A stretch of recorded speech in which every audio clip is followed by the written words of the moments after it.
ताजा घडामोडी पाहण्यासाठी आमच्या चॅनलला सबस्क्राईब करा, लाईक करा, शेअर करा आणि बेल आयकॉनला प्रेस करा. ईश्वराच्या कामाचं भूमिपूजन होणार आहे आणि हे सर्व श्रेय आमच्या हिंगोली शहरातल्या पत्रकार बांधवांना जाते. त्यांच्या रेट्यामुळं सरकारला आणि विशेषतः मला जास्तीचा आग्रह सरकारकडे धरावा लागला आणि त्याला आपल्या रेट्याला यश आलं. त्याबद्दल पत्रकार बांधवांचं मी हार्दिक अभिनंदन करतो. आणि परवा 9 तारखेला परवा बुधवारी सकाळी 8:30 वाजता अंबिका टॉकीज ते देवडा मिल ते मस्जिद असा 5.5 कोटीचा 12 मीटरचा रस्ता आपण सुरू करणार आहे.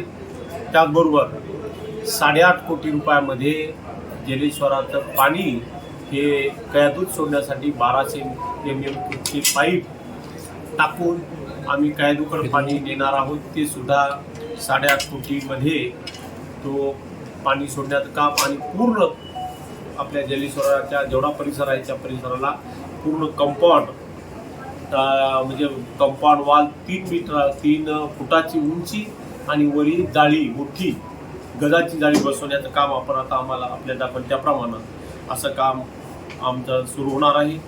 काम कधीपर्यंत उद्या सुरू झाली, त्याची वर्क ऑर्डर झाली, सगळं झाली, काम सुरू बी झालं, पाईप बी आलेले म्हणून उद्या त्याचं सुरू आहे.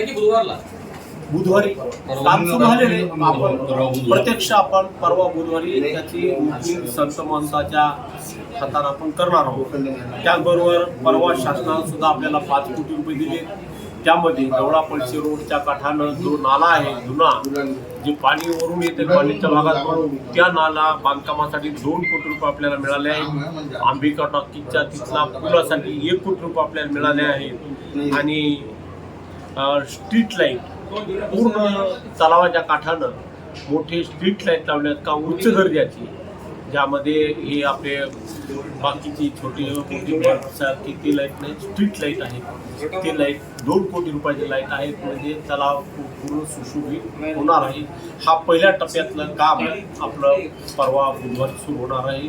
आणि सर्व आपल्या माध्यमातून हिंगोली शहरातल्या सर्व जनतेला मी आवाहन करतो की आपण सकाळी बुधवारी 8:30 वाजता गांधी चौकात आपण सगळ्यांनी हजर राहावं आणि या कार्यक्रमात आपण सक्रिय असा सहभाग घ्यावा अशी विनंती.